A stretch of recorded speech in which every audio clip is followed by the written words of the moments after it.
어, 전도라는 부분에 있어서 성경에서 말하는 전도가 과연 무엇이냐라는 부분에 지난주에 하나님께서 우리에게 너무 귀중한 계시라는 것들을 통해서 알게 하셨고, 그 다음에 오늘은 실제 그 전도를 어떻게 했냐라고 얘기할 때 그리스도 예수를 전하는 것이다, 증언하는 것이다. 이게 참된 전도다.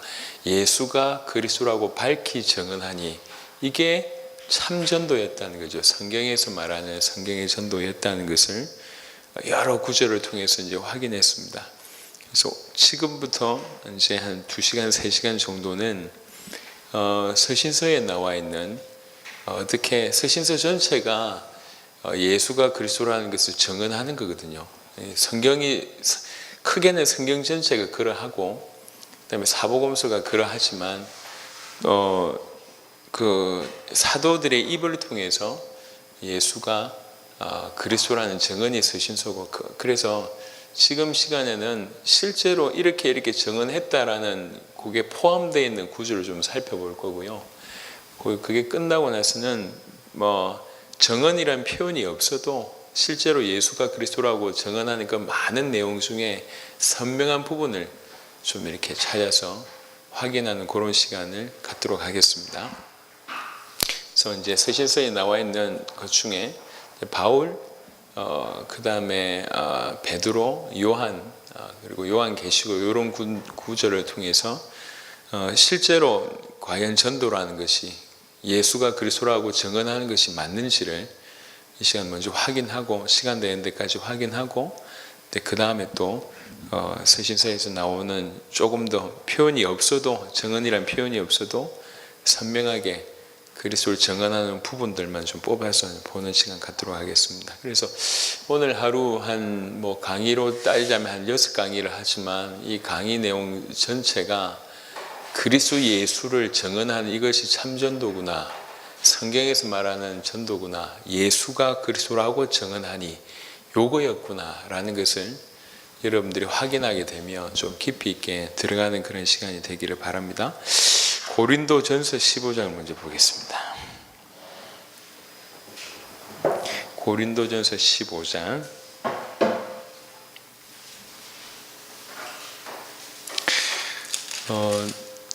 어떤 때는 9절만 읽어도 되는 경우가 있고요. 아까 우리 사도행전 10장을 읽어보셨듯이 전반적인 내용을 봤을 때 그 9절이 살아나는 경우들이 있습니다. 그래서 기왕이면 이제 연결되는 것 중에 그 표현이 살아나는 거기 때문에 지금부터 앞뒤를 보면서 좀 설명하겠습니다.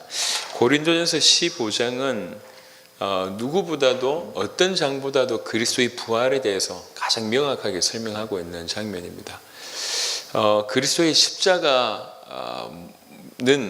우리의 죄를 위해서 죽으신 것이죠. 하지만 그분이 하나님이란 결정적인 증거는 부활입니다. 부활. 십자가 사건이 그분이 하나님이라는 증거를 증언하는 건 아니잖아요. 우리를 위해서 대신 죽으셨는데 그분이 하나님이란 결정적인 증거는 부활입니다.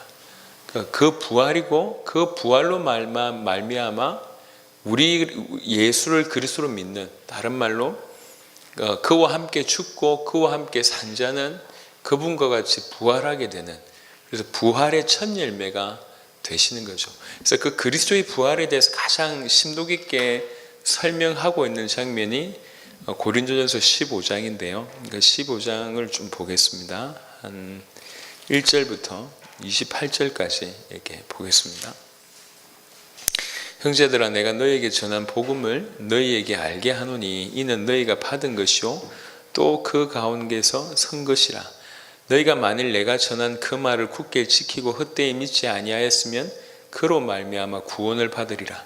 내가 받은 것을 먼저 너희에게 전하였노니 이는 성경대로 그리스도께서 우리 죄를 위하여 죽으시고 장사 지낸 바 되셨다가 성경대로 사흘 만에 다시 살아나사 게바에게 보이시고 후에 12제자에게와 그 후에 500여 형제에게 일시에 보이셨나니 그 중에 지금까지 대다수는 살아있고 어떤 사람은 잠들었으며 그 후에 야고보에게 보이셨으며 그 후에 모든 사도에게와 맨 나중에 만삭되지 못하여 난 자 같은 내게도 보이셨느니라.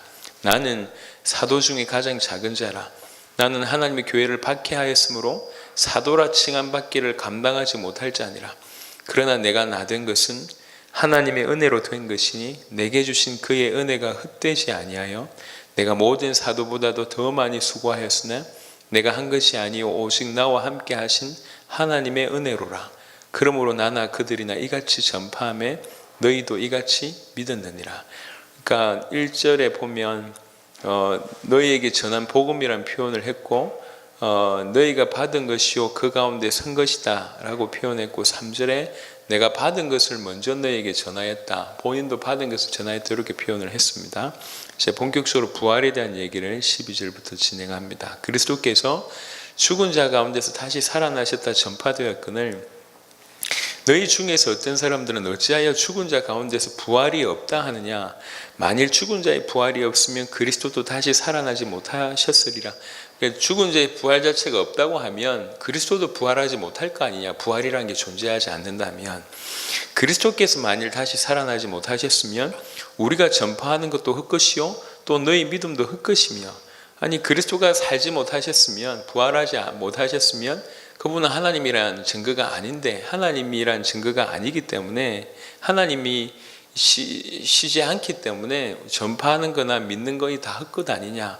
또 우리가 하나님의 거짓 정인으로 발견되리니 우리가 하나님이 그리스도를 다시 살리셨다고 증언하였습니다. 또 우리가 거짓 정인이 될 거 아니냐. 안 본 걸 봤다고 얘기하는 거짓 정인은 큰일인데 그렇게 될 거 아니냐. 그러면서 하는 말입니다. 우리가 하나님이 그리스도를 다시 살리셨다고 증언하였습니다. 바울의 사역이나 이 고린도 교회가 어떻게 지금 하고 있는지를 요 구절을 통해서 설명하고 있습니다. 나나 너희나 우리가 지금 뭐 하고 있냐. 그분이 살아났다고, 하나님이 그리스도를 다시 살리셨다고 나도 증언하고 너희도 증언하고 있지 않냐. 그러면 우리가 다 거짓 증인 되는 거 아니냐. 그분이 부활이 없으면. 그러니까 부활을 설명하면서 지금 이들이 어떻게 살고 있는지를 이렇게 펼쳐낸 겁니다. 여전히 이들이 하는 건 뭐냐면, 바울이 그다음에 고린도 교회가 하는 것이 뭐냐. 하나님이 그리스도를 다시 살리셨다. 하나님이 다시 살리신 그리스도가 예수다라는 것을 계속 증언하고 있는데 그 증언도 헛된 것 아니냐라고 지금 얘기를 하고 있습니다. 만일 그리스도의 부활이 없다면, 그냥 이렇게 무의식적으로 나온다는 표현보다는 이게 있는 그대로 지금 쓰고 있는 겁니다. 있는 그대로. 우리가 지금 뭐 하고 있지? 너와 우리가 지금 뭐 하고 있지? 우리가 지금 그리스도를 증언하고 있지 않냐? 하나님이 그를 다시 살리셨다고, 예수님이 부활하셨다고, 그거 우리가 증언하고 있지 않냐? 근데 만약 그리스도의 부활이 없으면 우리의 믿음도 헛것이고 전한 것도 헛것이고 우리가 거짓 증언이 되지 않겠냐. 지금 이렇게 얘기하고 있는 겁니다. 어떤 삶을 살고 있는지, 어떻게 성경의 복음을 가지고 성경의 전도를 하고 있는지를 그냥 여과 없이 이렇게 드러낸 겁니다. 만일 죽은 자가 다시 살아난 일이 없으면 그리스도도 다시 살아나신 일이 없었을 테요.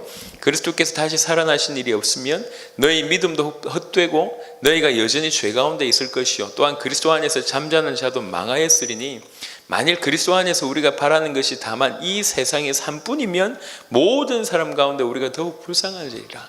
그렇죠. 우리가 불쌍한 자입니다. 그리스도의 부활이 없으면. 이런 휴가철에 이 더운 30몇 도가 지나가는데 이 강의한다고 예수가 그리스도라고 증언하는 게 전도라고 얘기하는 저나 그걸 아멘으로 받는 여러분이 우리 헛된 거라 거짓적인 일뿐만 아니라 가장 불쌍한 자요. 예, 인생 사기당한 자고 도둑 맞은 자지. 여름에는 바다로 가야지. 왜 지금 여기 있습니까? 바울이 지금 그런 얘기하는 겁니다. 부활이 없으면 우리처럼 불쌍한 자가 어디 있냐, 이렇게 어리석은 자가 어디 있냐라고 그러면서 하는 말입니다. 그러나 이제 그리스도께서 죽은 자 가운데서 다시 살아나사 잠자는 자들의 첫 열매가 되셨도다. 그런데 그분이 부활하셨다. 사망이 한 사람으로 말미암았으니 죽은 자의 부활도 한 사람으로 말미암는도다. 아담 안에서 모든 사람이 죽은 것 같이 그리스도 안에서 모든 사람이 삶을 얻으리라. 그러나 각각 자기 차례대로 되리니 먼저는 첫 열매인 그리스도요, 다음에는 그가 강림하실 때 그리스도에게 속한 자요, 그 후에는 마지막이니 그가 모든 통치와 모든 권세와 능력을 멸하시고 나라를 아버지 하나님께 바칠 때라. 그가 모든 원수를 그 발 아래에 둘 때까지 반드시 왕노릇 하시리니 맨 나중에 멸망받을 원수는 사망이니라. 만물을 그의 발 아래에 두셨다 하셨으니 만물을 아래에 둔다 말씀하실 때 만물을 그의 아래에 두시니까 그 중에 들지 아니한 것이 분명하도다. 만물을 그에게 복종하게 하실 때에는 아들 자신도 그때 만물을 자기에게 복종하게 하신 이에게 복종하게 되리니 이는 하나님이 만유의 주로서 만유 안에 계시려 하심이라. 아멘. 이 비밀이 너무 깊습니다. 너무 깊은데 그 중에 이제 부활을 쭉 설명하면서 부활이 없으면 우리는 헛되다, 거짓증이 되는 것이다, 최고로 불쌍한 자다. 근데 부활이 있기 때문에, 그 부활이 실제로 일어났기 때문에 그 부활로 말미암아 그리스도가 먼저 되어지고 그 다음에 그가 강림하실 때 그리스도에 속한 자도 새 삶을, 진정한 영원한 삶을 얻게 된다. 그래서 불쌍한 자가 아니라 최고로 영광스러운 그런 자가 된 것이다 라고 지금 설명하고 있습니다. 이렇게 쭉 설명하면서 바울과 고린도 교회에 지금 얘기하고 있습니다. 우리가 뭘 하고 있는지를 얘기한 거죠. 우리가 하나님이 그리스도를 다시 살리셨다고 증언하고 있지 않냐, 니네나 나나. 우리가 지금 이 일을 하고 있는데 부활이 없으면 거짓증이다, 이렇게 지금 설명하고 있잖아요. 이거 하고 있다는 거죠, 여전히. 그러니까 바울의 사역과 고린도 교회의 사역이 다른 데 있지 않고 초점이 하나입니다. 하나의 초점에 맞춰져 있다는 거죠. 하나님이 그리스도를 다시 살리셨다. 그게 유일한 초점이었고 사역 전체를 그냥 한마디로 그렇게 표현한 겁니다. 예수가 그리스도라는 것을 증언하는 것이 그들의 모든 사역이었다고 해석할 수가 있습니다. 이게 바울의 사역이었고 고린도 교회의 모습이었습니다. 정말로 예수가 그리스도라고 증언하는 이런 성경의 전도를 이들이 누리고 있었습니다. 디모데 전서를 한번 보겠습니다.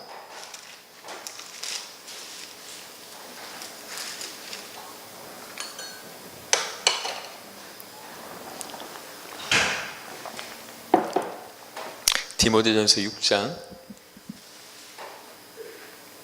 11절부터 16절까지 보겠습니다. 디모데전서 6장 11절부터 16절까지. 오직 너 하나님의 사람아, 이것들을 피하고 의와 경건과 믿음과 사랑과 인내와 온유를 따르며 믿음의 선한 싸움을 싸우라. 영생을 취하라. 이를 위하여 네가 부르심을 받았고 많은 증인 앞에서 선한 증언을 하였도다. 만물을 살게 하신 하나님 앞과 본디오 빌라도를 향하여 선한 증언을 하신 그리스도 예수 앞에서 내가 너를 명하노니 우리 주 예수 그리스도께서 나타나실 때까지 흠도 없고 책망받을 것도 없이 이 명령을 지켜라. 기약이 이르면 하나님이 그의 나타나심을 보이시리니 하나님은 복되시고 유일하신 주권자이시며 만왕의 왕이시며 만주의 주시오.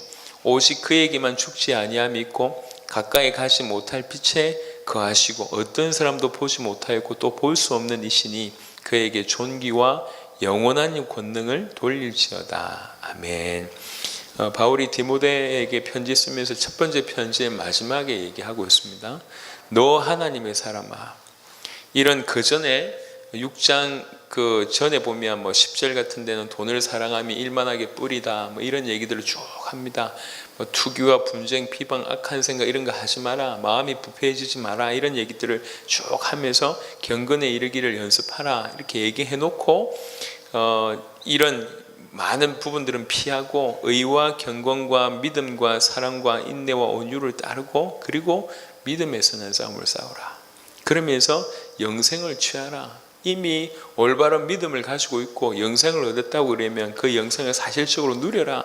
이를 위하여 네가 부르심을 받았고 그리고 이 디모데의 인생을 얘기하고 있습니다. 많은 증인 앞에서 선한 증언을 하였도다. 이를 위해서 부르심을 받았고 많은 사람들에게 선한 증언을 디모데가 했다는 거죠. 네가 그렇게 해왔다는 거죠. 그러면서 만물을 살게 하시는 하나님과 하나님 앞과 본디오 빌라도를 향하여 올바른 선한 증언을 하신 그리스도 예수 앞에서 그리스도 예수를 이렇게 표현을 한 겁니다. 서신서에 이 그리스도의 표현이 굉장히 풍성합니다. 굉장히 풍성한 것이 우리에게 너무 유익한 것이 서신서를 통해서 그리스도를 그렇게 정언한 거거든요. 그 중에 지금 디모데에게 준 편지에 바울은 그리스도를 또 이렇게 표현했습니다. 하나님 앞과 빌라도 앞에서도 선한 정언을 하신, 당신이 그리스도라고 하는 그 선한 정언을 하신 그리스도 예수 앞에서 내가 너를 명하노니 우리 주 예수 그리스도께서 나타나실 때까지 흠도 없고 책망받을 것도 없이 이 명령을 지키라. 11절 12절 말씀하신 그 명령을 지키라, 이렇게 얘기를 하는 겁니다. 그래서 지금 바울이 디모데에게 보낸 편지 가운데 디모데가 어떻게 그동안 살아왔는지를 또 그대로 얘기를 하고 있는 거죠. 바울이 어떻게 살았고 디모데는 어떻게 살았고 우리 그리스도 예수는 그런 관점으로 봤을 때 어떤 분인지를 표현하고 있는 겁니다. 그분도 선한 증언을 하신 분이다. 선한 증언이란 게 뭡니까? 그냥 뭐 올바른 증언 이런 각도가 아니잖아요. 참된 증언은 뭐냐면 이 전 인류를 건져낼 수 있는 그런 증언을 얘기하는 겁니다. 예수가 그리스도라는 것이 선한 증언입니다. 그 증언을 하나님 앞과 본디오 빌라도에서 하신 분 아니냐. 그와 마찬가지로 나도 그랬고 너도 이를 위해서 부르심을 받았고 많은 증인 앞에서 선한 증언을 했다라고 얘기하는 겁니다. 바울의 인생, 디모데의 인생 모든 것들이 그리스도께서 어떻게 하셨는지가 짧은 구절 안에 다 녹아져 있습니다. 그래서 진실로 우리 인생을 그냥 한마디로 표현할 때 그리스도를 증언하는 인생이었다. 이게 최고의 축복이란 말이에요. 바울의 표현, 아까 세례 요한을 예수님께서 그렇게 표현했잖아요. 그는 진리를 증언하는 자였다, 이렇게 표현했잖아요.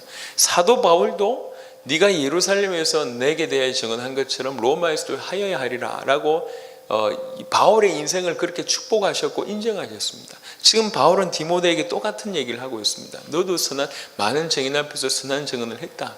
이 인생을 그냥 한마디로 요약하는 최고의 인생이 뭐냐? 그리스도 예수가 그리스도라고 증언하는 인생이었다는 거죠.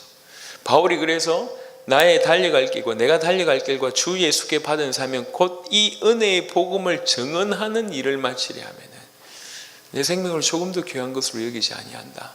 이 복음 전하는 것이 자기 인생이랍니다. 자기 인생을 요거로 그냥 한마디로 표현을 한 겁니다. 디모데후서 1장을 보겠습니다. 디모데후서 1장 1절로 14절까지 한번 보겠습니다. 디모데후서 1장 1절로 14절. 하나님의 뜻으로 말미암아 그리스도 예수 안에 있는 생명의 약속대로 그리스도 예수의 사도된 바울은 사랑하는 아들 디모데에게 편지하노니 하나님 아버지와 그리스도 예수 우리 주께로부터 은혜와 긍휼과 평강이 너에게 있을지어다. 내가 밤낮 간구하는 가운데 쉬지 않고 너를 생각하여 청결한 양심으로 조상적부터 섬겨오는 하나님께 감사하고 네 눈물을 생각하여 너 보기를 원하면 내 기쁨이 가득하게 하려 함이니 이는 네 속에 거짓이 없는 믿음이 있음을 생각함이라. 이 믿음은 먼저 네 외조모 로이스와 네 어머니 유니게 속에 있더니 네 속에도 있는 줄을 확신하노라. 그러므로 내가 나의 안수함으로 네 속에 있는 하나님의 은사를 다시 부를 듯하게 하기 위하여 너로 생각하게 하노니 하나님이 우리에게 주신 것은 두려워하는 마음이 아니요 오직 능력과 사랑과 절제하는 마음이니. 지금 아직 나이 어린 디모데에게 편지를 보내고 있는 장면입니다. 실제로 연수한데 교회를 맡았고 그 교회에 어려움이 많이 있는 중에 충분히 아직 연수하기 때문에 다른 사람들이 업신여길 수 있고 본인도 두려워할 수 있는 거예요. 그런 상황에 하는 얘기입니다. 하나님이 우리에게 실제로 너에게 하나님의 은사가 있다. 다시 그 은사를 부릴 듯 하기 위해서 너 보기를 원하고 부릴 듯 하기 위해서 너로 생각나게 하기 위해서 이 글을 쓰는 것이다. 하나님이 우리에게 주신 마음, 너에게 주신 마음 두려워하는 마음이 아니다. 오직 능력과 사랑과 절제하는 마음이니. 그러므로 너는 내가 우리 주를 정언함과 또는 주를 위하여 갇힌 자 된 나를 부끄러워하지 말고 오직 하나님의 능력을 따라 복음과 함께 고난을 받으라. 저 봐라, 예수 얘기하다가 결국 저렇게 옥에 갇혔지 않냐. 또 한편으로는 예수 그리스도 이 진리를 전하는데 왜 저렇게 잡혔냐. 욥이 당한 상황을 얘기하자면 욥의 세 친구가 와서 욥을 보고 다 비난하잖아요. 네가 이렇게 저주를 받은 이유는 죄를 범한 거 아니냐, 네가 모르는 죄가 있어서 그런 게 아니냐, 그 죄를 회개하지 않아서 그런 거 아니냐 하면서 막 비난을 합니다. 그 세 친구가. 욥이 계속 변론하죠. 그 상황과 마찬가지입니다.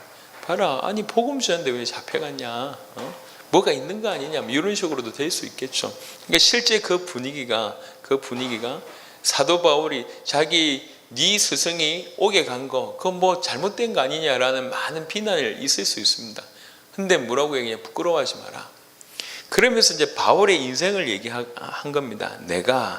바울이 뭐 하냐, 뭘 했냐면 18절에 내가 우리 주를 정언함과 또는 주를 위하여 갇힌 자 되었다고 얘기합니다.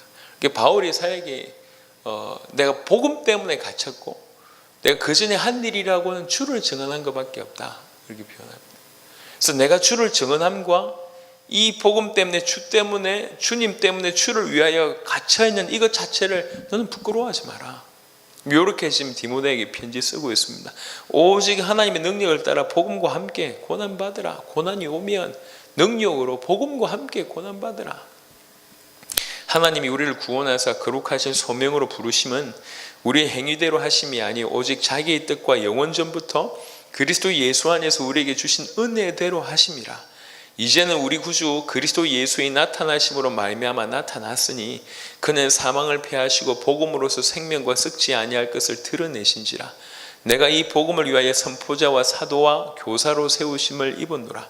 이로 말미암아 내가 또 이 고난을 받되 부끄러워하지 아니함은 내가 믿는 자를 내가 알고 또한 내가 의탁한 것을 그날까지 그가 능히 지키실 줄을 확신함이라. 너는 그리스도와 예수 안에 있는 믿음과 사랑으로서 내게 들은 바 바른 말을 본받아 지키고 우리 안에 거하시는 성령으로 말미암아 너에게 부탁한 아름다운 것을 지키라 라고 얘기합니다. 디모데에게 지금 예를 들면 여기 재경이 앉아 있는데 재경이에게 교회 하나를 맡긴 거예요. 뭐 장로님들도 있고 뭐 누구도 있고 너 가서 사역해라. 근데 가보니까 자기도 나이가 어리고 아는 것도 없고 저 사람들의 말이 휘청이고 이단 사상 들어오고 교회 안에 분란이 생기고 그걸 책임지고 가야 되는데 이 감당이 안 되는 그런 상황이 있는 겁니다. 그때 한 말로 편지 하나로 이 디모데를 세우고 있는 그런 상황이거든요. 이 디모데 자신도 충분히 눌릴 수 있잖아요. 그리고 비난의 말을 이미 들었거든. 네 스승 지금 감옥 가는데 왜 갔냐, 이런 얘기도 막 들리는 상황입니다. 그때 지금 디모데에게 흔들리지 말 것을, 하나님이 우리에게 주신 것은 두려운 마음이 아니요 두려워하는 마음이 아니라 능력과 사랑과 절제하는 마음이다. 그리고 내가 주를 증언함과 주를 위하여 지금 감옥에 갇혀 있는데 이거 부끄러워하지 말라. 그리고 오히려 너도 가능하면 능력으로 복음과 함께 고난을 받으라. 이렇게 얘기하면서 흔들리지 말 것을 얘기합니다. 내가 왜 이러고 있는 줄 아냐? 이름에도 불구하고 내 기쁨이 충만한 줄 아냐? 내가 믿는 자를 내가 안다. 그리고 내가 의탁한 것을 그분이 지키실 줄 안다. 그러니까 내가 그러한 것처럼 너도 내게 들은 바를 분명히 지키고 끝까지 지켜라 라는 얘기를 메시지를 지금 하고 있습니다. 이때 디모데에게 주신 편지 안에 전달한 편지 안에도 사도 바울이 본인의 인생을 이렇게 지금 간증할 시간이 없는 거잖아요. 굳이 간증할 필요도 없고 다 아는 거니까 본인의 인생을 얘기한 겁니다. 내가 왜 여기 있고 뭐 때문에 여기 있고 내가 뭘 했는지 나는 주를 증언했다. 그리고 그것 때문에 주를 위하여 갇혔다. 사도 바울의 인생 전체가 주를 증언하는 인생이었습니다. 예수가 그리스도라고 증언하는 인생이었습니다. 그 인생이 디모데에게도 전달이 됐다는 얘기죠. 자, 우리 히브리 말씀을 좀 보겠습니다. 히브리서 2장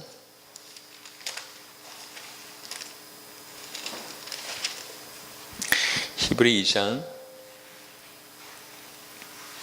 1절로 18절에 보면 그리스도에 대한 아주 깊은 표현이 나와 있습니다. 그러므로 우리는 들은 것에 더욱 유념함으로 우리가 흘러 떠내려가지 않도록 함이 마땅하니라. 천사들을 통하여 하신 말씀이 경고하게 되어 모든 범죄함과 순종하지 아니함이 공정한 보응을 받았거든. 천사들도 이런 보응을 받았는데 우리가 이같이 큰 구원을 등한히 여기면 어찌 그 보응을 피하리요. 이 구원은 처음에 주로 말씀하신 바요, 주께서 말씀하신 바요, 들은 자들이 우리에게 확증한 바니, 그리스도께서 말씀하신 바요, 그 그리스도의 말씀을 들은 자들에게 통해서 우리에게 확정이 된 바인데, 이 구원이란 것은 하나님도 표적들과 기사들과 여러 가지 능력과 및 자기의 뜻을 따라 성령이 나누어 주신 것으로서 그들과 함께 증언하셨느니라. 하나님도 증언하셨다. 이 구원에 대해서, 구원받을 수 있는 길에 대해서 증언하셨다. 하나님이 우리가 말하는 바 장차 올 세상을 천사들에게 복종하게 하심이 아니니라.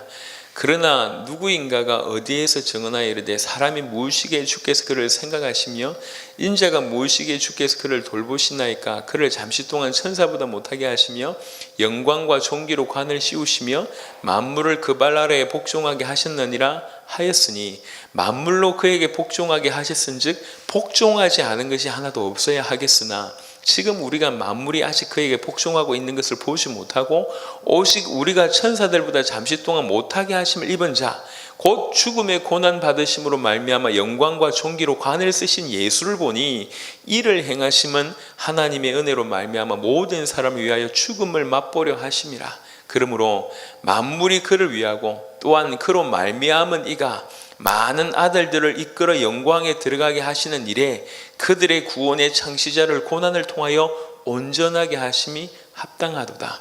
거룩하게 하신 이와 거룩하게 함을 입은 자들이 다 한 근원에서 난지라. 그러므로 형제라 부르시기를 부끄러워하지 아니하시고 이르시되 내가 주의 이름을 내 형제들에게 선포하고 내가 주를 교회 중에서 찬송하리라 하셨으며 또다시 내가 그를 의지하리라 하시고 또다시 볼지어다 나와 및 하나님께서 내게 주신 자녀라 하셨으니, 자녀들은 혈과 육에 속하였음에 그도 또한 같은 모양으로 혈과 육을 함께 지니심은 죽음을 통하여 죽음의 세력을 잡은 자 곧 마귀를 멸하시며 또 죽기를 무서워함으로 한평생 매어 종로로 타는 모든 자들을 놓아주려 하심이니, 이는 확실히 천사들을 붙들어 주려 하심이 아니요 오직 아브라함의 자손을 붙들어 주려 하심이라. 그러므로 그가 범사의 형제들과 같이 되심이 마땅하도다. 이는 하나님의 일에 자비하고 신실한 대제사장이 되어 백성의 죄를 속량하려 하심이라. 그가 시험을 받아 고난을 당하셨은즉 시험 받는 자들을 능히 도우실 수 있느니라. 그리스도를 이렇게 풍성하게 풀어냅니다. 다른 말로 이렇게 풍성하게 증언하시죠. 이게 사실은 신약 성경, 특별히 서신서에 너무나 선명하게 그리스도에 대해서 증언하고 있는 겁니다. 그 중에 오늘 읽었던 본문 중에 아까 읽었던 4절에 하나님도 표적과 기소와 능력과 자기의 뜻을 성령으로 말미암아 증언하셨다, 이렇게 표현하고 있습니다. 그러면서 그 증언하신 내용을 정리했다고 볼 수 있습니다. 5절부터 그리스도에 대한 부분들을 쭉 정리하신 거죠. 3장 1절 보겠습니다. 6절까지. 그러므로 함께 하늘의 부르심을 받은 거룩한 형제들아, 우리가 믿는 도리의 사도이시며 대제사장이신 예수를 깊이 생각하라. 이게 사실은 결론이라고 해도 과언이 아닙니다. 지금 우리에게 부재한 게 뭐냐면 이게 부재해 있습니다. 복음을 안다고 하는 많은 사람들에게도 여전히 빈약한 부분들이 뭐냐면 이겁니다. 내용이 없는데 전달하는 건 나쁘지 않습니다. 하지만 내용이 충만하다면 전달하는 형태도 얼마든지 다양할 수가 있을 겁니다. 우리는 너무나 빈약한 예수를, 너무나 빈약한 복음을 이런 형태 저런 형태로 발부둥을 치면서 전달하려고 노력해왔던 것 같습니다. 근데 그렇게 노력하는 것이 너무 귀한 일이고 감사한 일이고 참 훌륭한 일이기는 하지만, 하나님 지금 우리에게 말씀하신 게 뭐냐면 내용을 채우라는 거죠. 우리에게 뭐가 있는지를 발견하라는 얘기죠.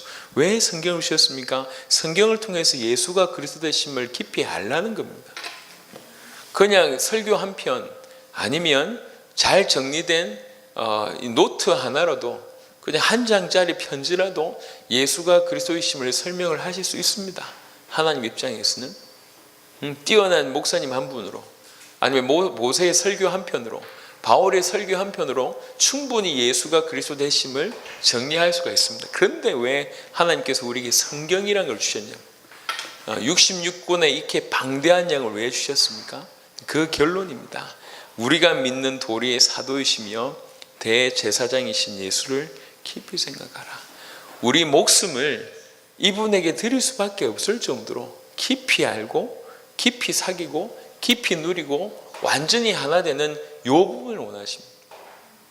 그러니까 이런 것을 표현을 하기를, 우리를 통해서 외부로 확장되는 것도 복음화라고 한다면, 우리 자신이 더 복음을 깊이 알아가고 우리 자신이 복음적으로 변화되는 것도 복음화라고 정의할 수 있습니다. 지금 이 얘기가 확장도 필요하지만, 내가 복음적으로, 내가 하나님의 형상, 원래 창세기 1장 2장의 그 상태로 하나님과 누림이 있는, 깊은 사귐이 있는, 하나님을 알아가는, 하나님만으로 행복한, 하나님과 완전히 붙어있는, 요한복음 15장의 표현으로 얘기하자면 나는 나무고 너희는 가시니라고 얘기할 때 너희가 내게 붙어 있으면 이 부분을 주께서 원하시는 겁니다.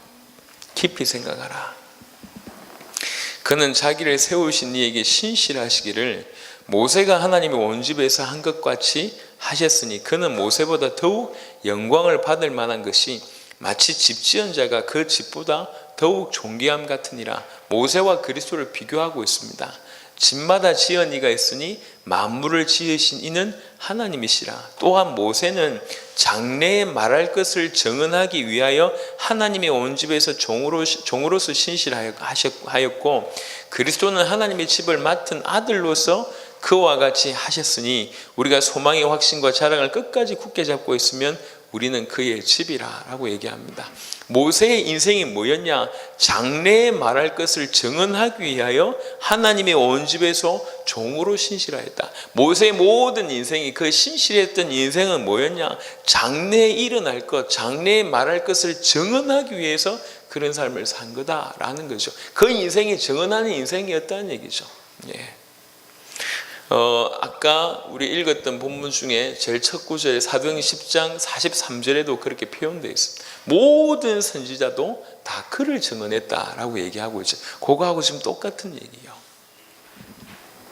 자, 히브리 13장 보겠습니다.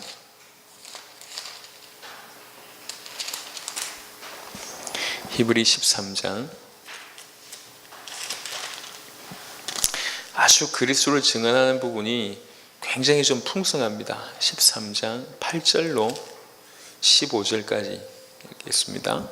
예수 그리스도는 어제나 오늘이나 영원토록 동일하시니라.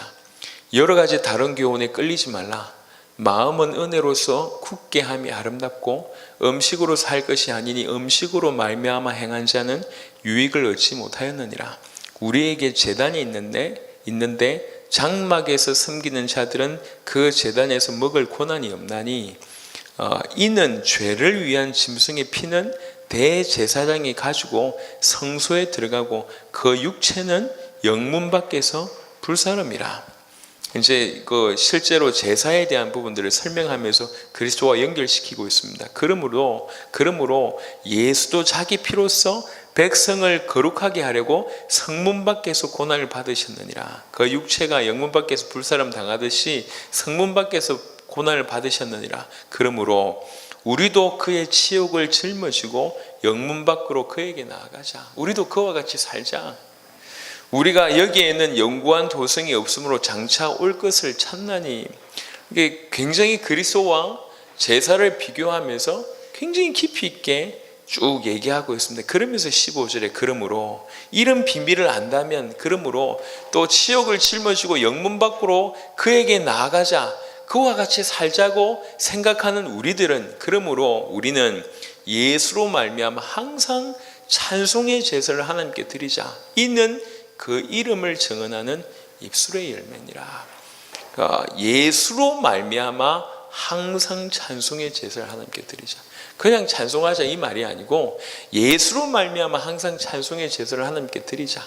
찬송하자는 표현도 있지만 지금 그 전에 뭘 자꾸 비교했습니까? 제사를 얘기를 지금 쭉 했거든요.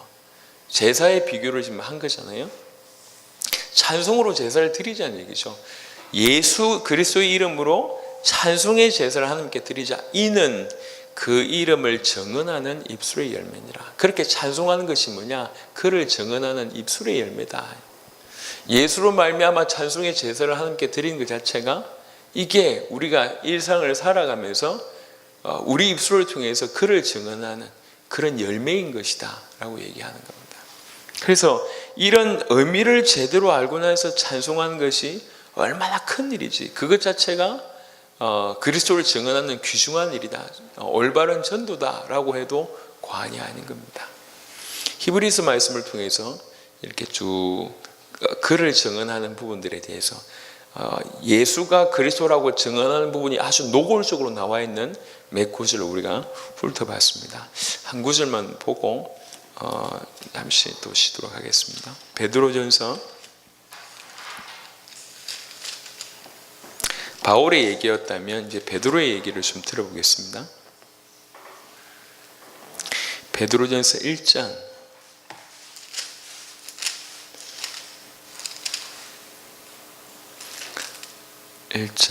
1절에서 12절을 보겠습니다.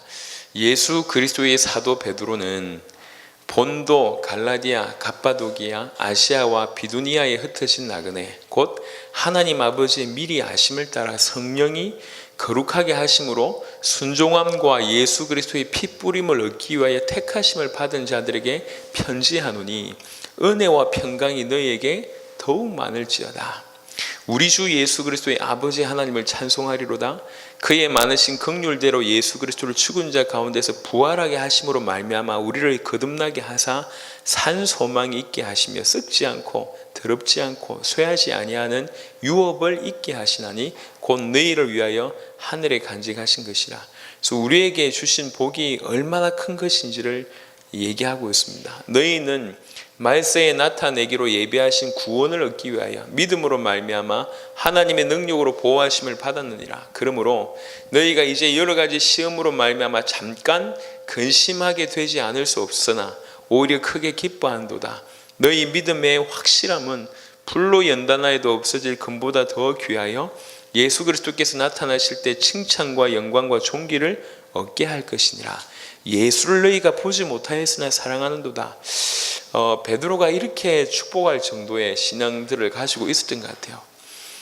베드로 입장에서는 어떻게 보면 칭찬할 수밖에 없었던 것이 베드로는 자기 인생을 알잖아요.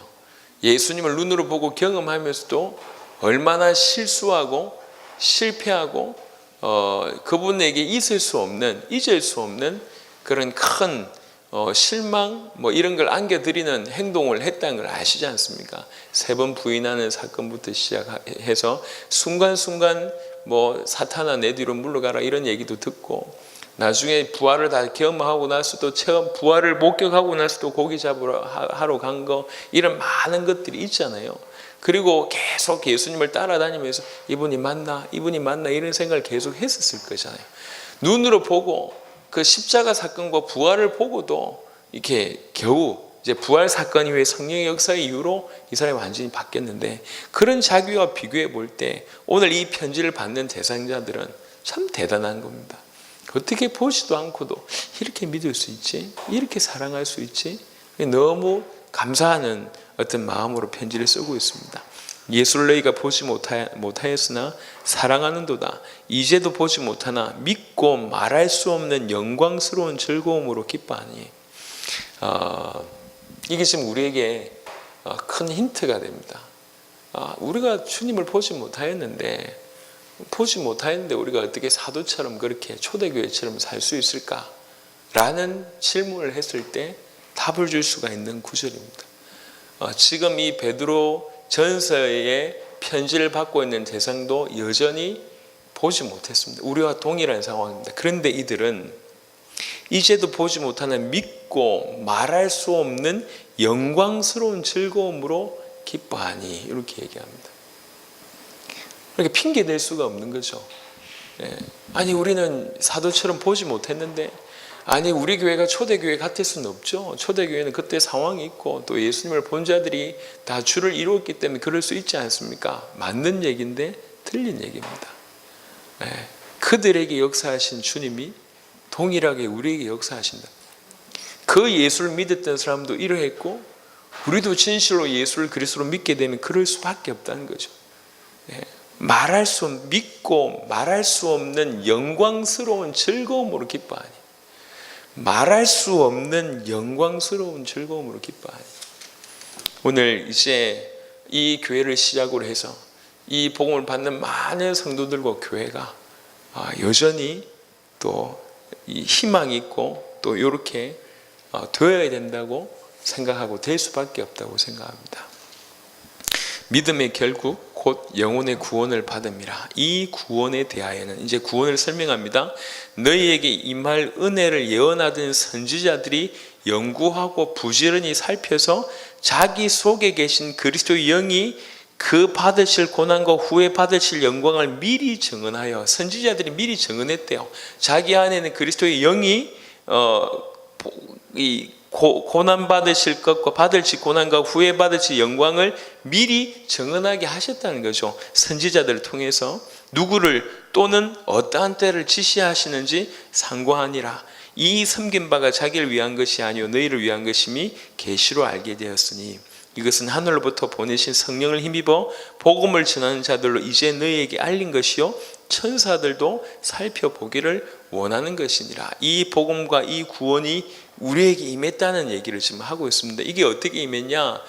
이 임하기 위해서 주께서 선지자들에게 먼저 연구하고 부지런히 살펴서 그 안에 계신, 자기 속에 계신 그 그리스도의 영으로 받으실 고난과 후에 받을 영광을 미리 증언하게 했다.